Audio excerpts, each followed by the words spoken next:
Founder's mind is what you see. Welcome to The Founder's Mind. This is your host, Adam Muchler. On this episode, you'll hear from Kara Goldin, the founder and CEO of Hint. Be sure to listen throughout the episode and learn why Kara started her beverage company over 10 years ago, how she's grown it, and what's driving her towards other products like sunscreen. I'll give you a hint, it's personal. Well, let's zoom into Hint for a second. It started out as a water beverage company, and in recent history, you've moved into sunscreen. Yeah. Right? Like, so even within your brand and your business, there's an evolution of seemingly divergent products. Yeah. So, I mean, you're absolutely right. So I started this company a little over 13 years ago to get myself to drink water. I grew up in Arizona where I should have been a water drinker. I aspired to be a water drinker. I liked people who drank water, but I just wasn't one of those. I just always drank diet soda. And I didn't really think that there was all that much wrong with me drinking diet soda. But what I did see was that, the diet soda always got me to crave like other things. So I'd always want a piece of candy or a stick of gum, or I just constantly be nibbling. And now I look back on and a lot of the research around diet sweeteners has shown this too, that it just causes people to actually get hungrier. But what I found was that I ultimately came to this conclusion that diet soda probably wasn't so great for me when I had developed terrible adult acne. And I never even had adult acne when I was a teenager, but I got this adult acne. And then I found that I was had gained a bunch of weight over the years. It wasn't all at once, but it was just over the course of a bunch of years. I just continued to gain weight.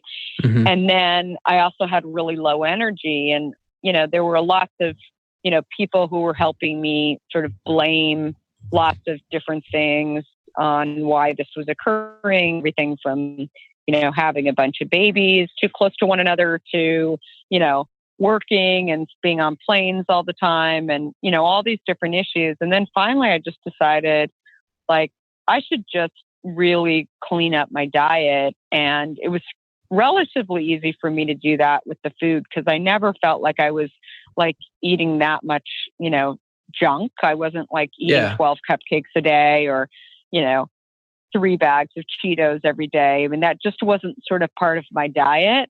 But what I found was the consistent thing that I had literally the most frequency with every single day was diet soda. And so I was drinking 8 to 12 diet sodas a day. And you were keeping them in business. Yeah. I mean, it sounds like a lot. I'm considered, I think Coca-Cola executives call me a heavy user, which that's fine. Right. But I wasn't the only one that was drinking that. When you talk to people who drink tons of diet soda, I mean, that's how, they sort of describe it but no one ever thinks because there's this word diet that they actually think that they're doing the wrong thing, right? It's sort of totally. It's an excuse. It's a label that is actually telling people that it's fine, right? Yeah. Somewhere along the way, we've changed, when you're learning vocabulary words and the word diet is kind of like a negative thing. And somewhere along the way, we sort of shift our mindset to actually believe that it's a positive thing, that it's actually we buy food that is diet, right? Because we think that it will keep us healthy, and anyway, not sort of dramatically shift things in any way. So that you can do a lot of magic. You can do a lot of magic with branding and labels. Yeah. And the brain, I mean, I wish I had zillions of dollars to sort of help me understand why the brain, where's the crossover where we can, really pinpoint when people start to believe that diet is good for them, that, vitamins are good for them, that, it's not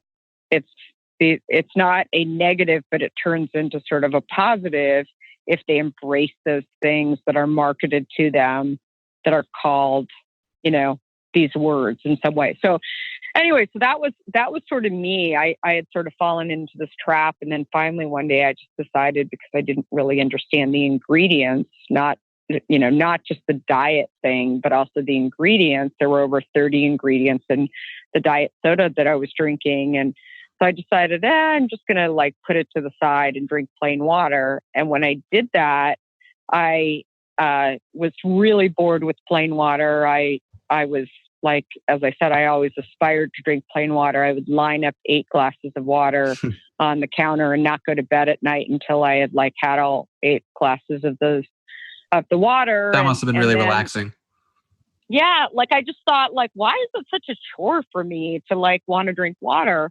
And so finally I started slicing up fruit and throwing it in water and, really like seeing that it like just by doing that, it was a pleasant experience and I actually was on board. And then, so I did that. And then 2.5 weeks after just changing that in my diet, and again, like I wasn't like, there wasn't that much from my diet standpoint to change, but it was like this diet soda thing, which I just thought like, I don't know. It's like, we'll see what happens. So I changed and then I lost over 20 pounds in 2.5 weeks. And then in 6 months, I lost over 50 pounds. I mean, it was crazy. Like it was like the weight was just kind of dropping off. And then I really started to dig into like why this was. And that's wild. Then by the way. And so not only the weight issue, it was really dramatic. Not only the weight issue, but also, my skin had changed significantly and my, just my energy levels were way up. And I just thought like, what happens when people like go to doctors and they say like, you have whatever, you're overweight or you're, what ends up happening to probably more people where they hear you're obese or you've got cholesterol issues or like you've got type 2 diabetes or high blood pressure or whatever, you sort of like hear that and you're kind of like, la, la, la, la, la. Like, I don't really want to hear that kind of stuff. Like I've heard this from friends where it's like, you don't really want to own it. You kind of get scared for a minute and then you just think like, oh, okay, well, I don't know, maybe I'll just like not really pay attention or I'll try and do something about it. Or, even better, maybe I'll actually get something that's going to be a pharmaceutical drug that's going to help me to actually, get better. Like we're not willing to put the work into actually figuring out, is there something that I'm doing in my everyday life that could actually, change the outcome. And so what I saw with the distinction in the word change and challenge is pretty slight, and I think that's where people struggle, right? Change is challenging. Yeah. And so what I saw was that just by changing like what I was drinking every day, I saw really great results. And even though I had been to a doctor prior trying to figure out like, why am I getting this acne? Why am I, feeling really sluggish? Like, why do I have all this extra weight on me that I can't get off? Like all of these I asked, and it was like, I was, all these doctors were more than willing to sort of give me some sort of, drug to change these things. But then I thought, what it really is me just paying attention more and actually making some simple changes. And, and again, like, losing this much weight off of diet soda might not be what happens for everybody. But for me, I was actually seeing like this crazy dramatic shift. And I thought if I could actually launch a product, like get everybody access to water with like raspberries or lemon or whatever it is in it, whatever, makes them happy and gets them to drink water and gets them to sort of experience what I've experienced, we might not even be talking about a national healthcare system, or we might not even be talking about a choice of, going on like, medication for acne or not acne. And, it's like simple things like that, I really realized just by getting myself to enjoy water again could actually really, really change the outcome. So that's what I really viewed, what we were doing with Hint as not as starting a beverage company. The beverage company was the tool to get healthier for me. And it was actually allowing me to sort of share, that mission with lots of other people. And then a couple of years ago, I was, just running a company, a growing company. Things are going super well. I've got this dry spot on my nose, and I find out that I have skin cancer on my nose. Yeah. And really sucks. And, I finally went back to my doctor and got the skin cancer removed. And, she asked me the question, how much sunscreen are you wearing on your face? And, I'm wearing foundation, which, a lot of women wear, but makeup during the day. And I said, it's always got SPF in it. And, I didn't want to wear other foundation or other sunscreen underneath my foundation because I was like, it messes up the color of the foundation. And finally she said, well, that's obviously not working out really well. And so you should really get serious about wearing sunscreen. And, the reality is growing up in Arizona, I probably did a lot of damage a lot earlier on in my life that I can't do anything about now. So finally, after this happened, and I'm healing and I'm like, okay, I'm going to wear sunscreen now. I go to my local CVS and I see the sea of sunscreens and I decide, okay, I'm going to wear it, but which one? And I look at chemical-based sunscreens versus mineral-based sunscreens. And what I learned is that, mineral-based sunscreens for me made me itch. I didn't really like the color that it left on my skin. Oftentimes it made things sort of bluish. And then the chemical-based sunscreens, I started to question, okay, everybody thinks chemical-based sunscreens are really bad, but it's not that they're chemical-based sunscreens. It's that there's certain chemicals that are not that great. I mean, if you look at the word chemical, it's kind of like the word diet in maybe a different way where people think, oh, chemicals bad. And it's like water's a chemical. There's lots of chemicals that are actually pretty good, right? And so we just have to sort of tame our brain a little bit to kind of focus on what is good and what's not really good. I started to dig into the ingredient list, and I found after doing some research that I knew about parabens, but that those were not so great to have on your skin. But oxybenzone is an ingredient in over 90% of sunscreens, and I just decided after reading some research that I didn't really want oxybenzone in my sunscreen. Oxybenzone, the research that I found was that it was approved by the FDA in 1976, even though the Center for Disease Control said that it might not be so good for you and that it may actually exacerbate precancer cells living under the skin. And I'm like, well, that's bad. And who knows if they have skin cancer until it's those cells under your skin have actually come forward. And so I, started to look at, could I actually develop a sunscreen without oxybenzone? And so I, went back to my kitchen where I developed Hint and decided to start to develop the sunscreen. I had no idea what I was doing, just like I didn't have any idea what I was doing with the water. And then found out from a friend who used to work at L'Oreal that I needed to get the FDA approval for the product. So I applied for that, and that took a little longer because the FDA actually called and said that they were surprised that when they asked for what is the product scented with, I said real fruit, and so they had to put it through additional shelf life testing because most sunscreens use fragrances, and so crazy learning. When you started Hint, what gave you the impression? What was the driving force to say, I think I can make a dent here? Maybe I can make more than a dent. I mean, what was that thing that said, yeah, I'm going to be the new kid on the block against Pepsi, Coca-Cola. I'm sure Powerade and Gatorade are sort of were on the radar. I don't know if, I think they've rolled up into other companies now, but 13 years ago. Yeah, I didn't really think about it that way. I was really thinking about it for myself and thinking I wish I had a product like this on the market. And then people would actually see me drinking it my home version of Hint. And then they started to be interested and start to ask me questions about it. And so I thought like, oh, wow, people actually want to give me like time to discuss what I've developed. I'm not asking them for time. They're wanting to research and, search out more information on sort of what I'm talking about most of the waters that were out there were sweetened with something. I'm talking about like the vitamin waters and the flavored waters that were out there. And so people were like, I never really thought about that those things had lots of sugar and sweeteners in it.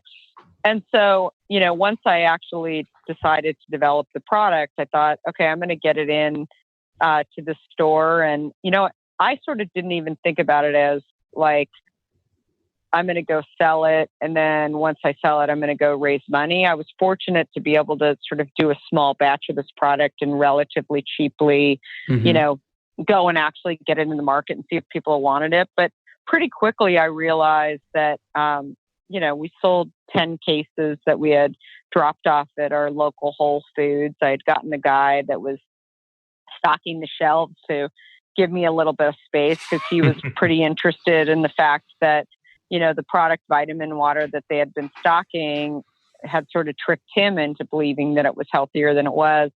And so I really saw within 24 hours that we had sold 10 cases. And you have to understand, I didn't even tell people I was doing this company. I'd been a tech executive and everybody kept asking me, there's this great job at Google and you should go and talk to them about it. And I was kind of like, oh, okay. I mean, I was just not, for whatever reason, I can't really explain it. I wasn't super interested in kind of doing another tech job. Not to say that I wouldn't go back into tech. It's just like, I had a great run in tech and I just thought, I don't know, this is kind of what interests me right now. So was Hint, was it a side hustle or was it? Yeah. Was it separate? Like, were you working at a tech company at the time or?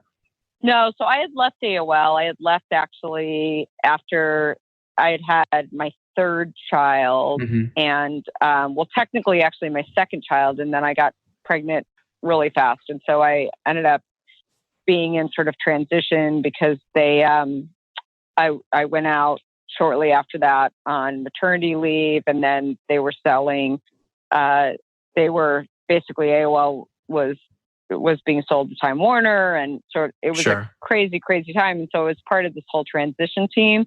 So I was sort of working on that. And then I just decided, you know what, it's kind of a good time for me to step away, disconnect and step away. I mean, I had been managing a team and then getting back into managing a team. So I was sort of going through my own transition, trying to figure out what I wanted to do next. It wasn't negative. It was just kind of like, okay, what am I going to do next? But just to answer to your original question about what did I see? I think I saw initially was just that, the customer was really buying into it. I mean, I was able to develop it relatively cheaply and then see that customers wanted it too. And when I sold 10 cases, I knew that it wasn't my friends that were being nice to me and going out and buying it because they didn't even know that I developed it. And instead, I just thought, I'd been selling a service for so long, AOL, and now I have a physical product. And I thought, no way. I got it into my favorite grocery store and, people are actually buying it. That's crazy, right? It was just a game to me. And then suddenly I saw wow, people are really liking it. And that's pretty cool. So, I really, what I'm hearing and there's a parallel for me in this podcast actually, is that when you pursue something at a very sort of deep level where there's an interest, you're passionate about it, you care deeply about it, and you just say, I'm going to do this thing and I'm just going to see how it evolves. And you really care about it and you really put that, to your point, you've written a lot of articles, passion, perseverance, persistence, patience, the 3 or 4 P's that you had out there on one of your articles. One of the things that I'm always curious about, and I'm sure there are a lot of lessons that have come up, but is there something that really stands out that you've learned in the journey with Hint that sticks with you as you move forward with future products or future sort of projects within the organization? A lesson that you've picked up?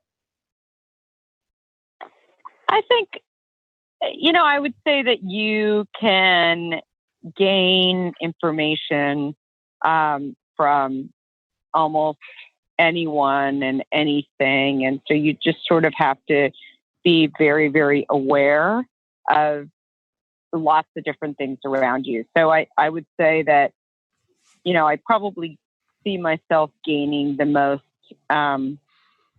learnings from outside of my industry, which is like really counter to what many entrepreneurs who I talk to in all different industries, they're always sort of thinking and talking about, their competition. And while I'm very aware of the competitive landscape, it's not sort of how I, think about how this company will grow. Like I really am a big believer that you have to, like the best entrepreneurs sort of like look at, I look at into other industries that are doing stuff that I think is interesting, whether it's, the beauty industry or, now that I'm in the sunscreen industry, I look closer at that, but I also look at things like, companies like Warby Parker or tennis shoe companies or, things that are totally not what people think that beverage companies are looking at, because I look at models and I look at how did they stand out. And I look at, I look at things like pop-ups, for example, which is sort of like the hot topic. I mean, people are like, wow, like a beverage company having a pop-up. I mean, like, what are you going to do? Like sample water? And I'm like, yeah, but we're actually going to, we're going to do a lot of other things too. And, we're going to sell our product too, but we're just going to create an experience. And it's just like, it's more of a place where people can learn more about us as like why we did this, and sort of a place for us to be able to write kind of more information than maybe you can do on a shelf talker inside of a grocery store. I mean, that's kind of the thinking. And has anyone else done that in the beverage industry? No. I mean, we're like one of the first people to really do that kind of stuff. And then obviously, we're pretty big on social media too. So it's an opportunity for us to do fun things where if you come into it's not a pop-up, it's actually looks like a pop-up, but it's a permanent structure or store. You can come in and you can swing on the swing, and you can take a picture where you can post it on Instagram or other social media. And so I feel like there's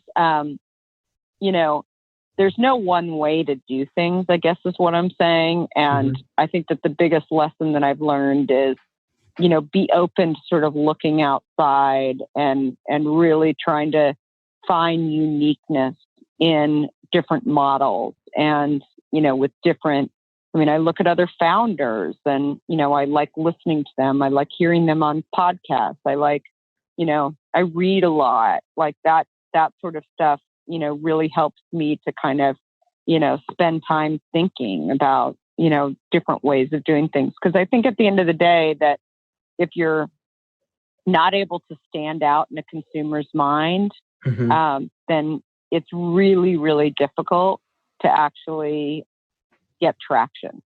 And I feel like it's just, you almost become just another spoke in the wheel versus actually being a totally unique structure that just does things differently.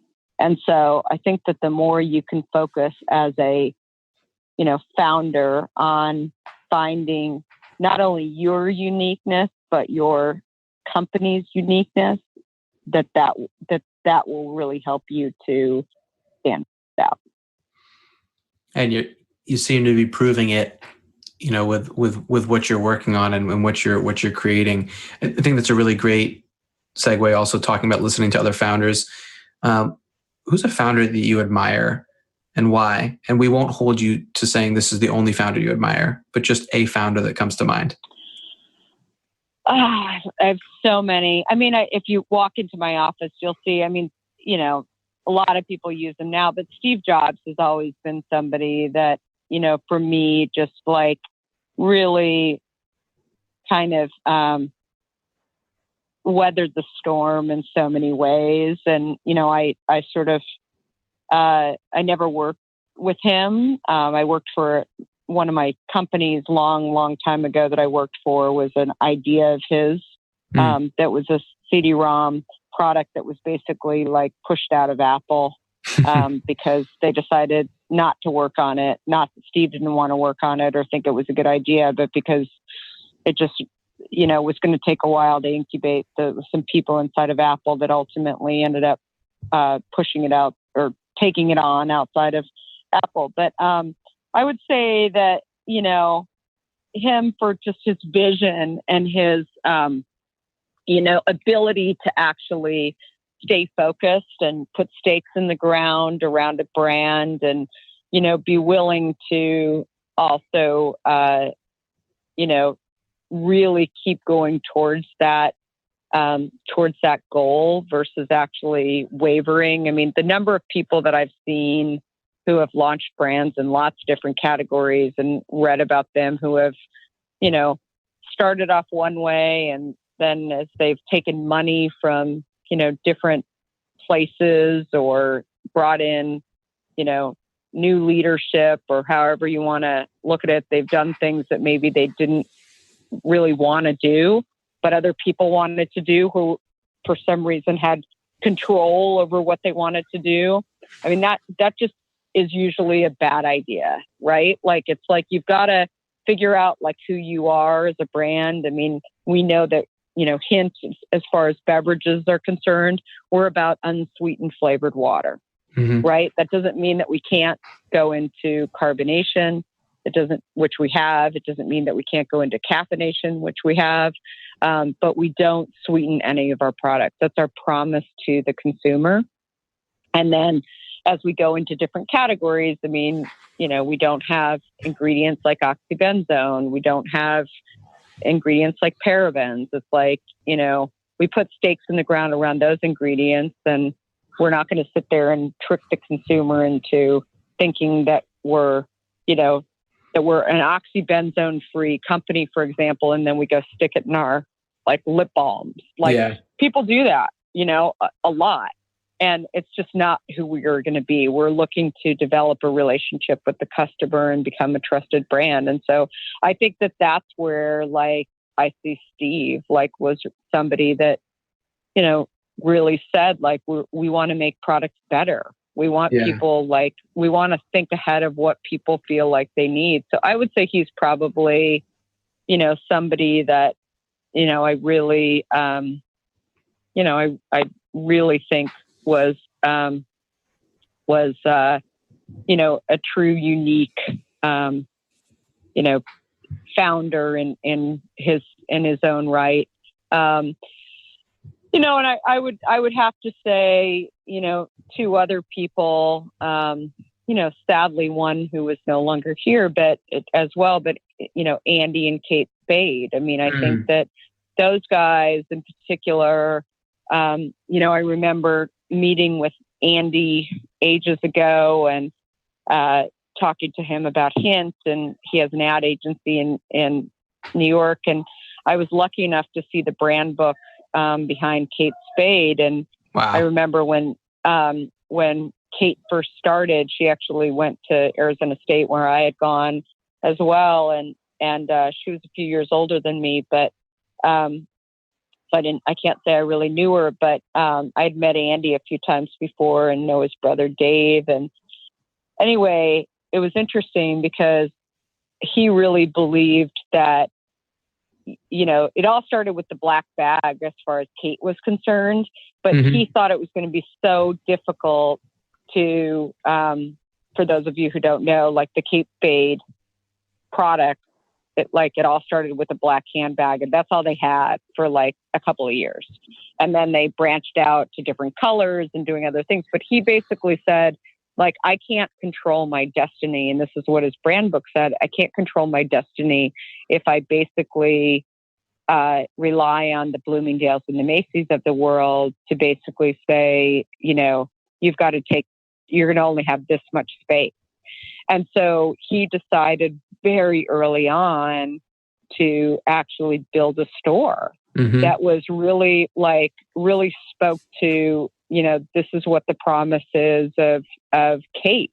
And this is like the whimsical nature and sort of the fun colors and, things that, the fun fashion of kind of like a 50s-ish kind of, stuff that she really like embodied. I mean, that was really what he really wanted people to know about the brand.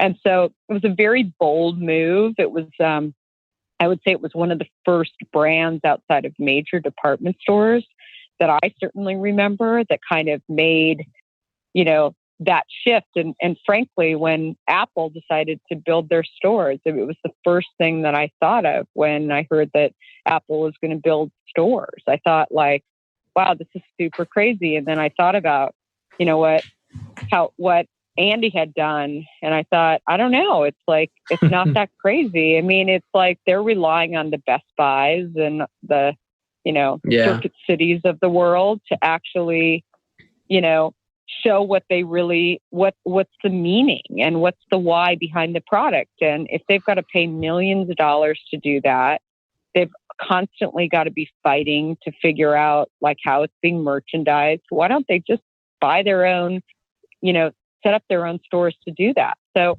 I think from the standpoint of doing things differently, I think that, the Spades really did that as well, and very admirable. I love that. And it, I find things that people label as crazy, mostly because it makes them uncomfortable. Only time will tell if it's a good idea. Obviously, Kate Spade, has had a ton of success, and Apple's the most valuable brand in the world for market cap. So we can say that they've made some pretty good decisions over the years, with the foundation of Steve Jobs and since then with Tim Cook. I have a soft spot for Apple because I worked there for 7 years in retail. And oh wow, yeah. So just listening to you talk to Steve Jobs, I have a very biased and agreeable opinion of him with your view. Kara, I really appreciate you making the time and having on the Founder's Mind. I wish we could talk for hours, but we can't. Yeah, definitely. It was super, super fun. And I appreciate you reaching out and definitely, keep us posted on when this is posting.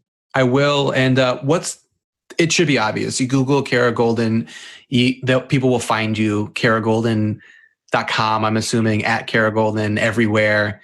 You write a lot on LinkedIn. Is there anywhere specific that you like people to look you up or follow? Or I'm on Twitter, Kara Goldin. It's KaraGoldin. And that's on all of my social media handles. And I write a lot, like you said, on LinkedIn. And so, yeah, I'm trying to be as accessible as possible. Thank you for listening to this episode of The Founder's Mind. Check back later this week as Kara and I dive into a tangent episode. To make sure you don't miss any awesome wisdom from guests and stay up to date on the most recent episodes of the show, be sure to visit thefoundersmind.com. You can also follow along on social at The Founder's Mind. And last but not least, thank you to Roy Matz for the music on this show and his dope editing skills that make The Founder's Mind possible. Until next time, take care. In the world, going through all of this insanity and try to bring new ideas, make them a reality. Illuminate in the thoughts, make it a priority to implement what you learn. What you get is what you be. In a world full of noise, hard to find that clarity to try to lead subtly, never full of vanity, and try to change something small or try to change humanity. Power forward through the dark, Founder's Mind is what you see.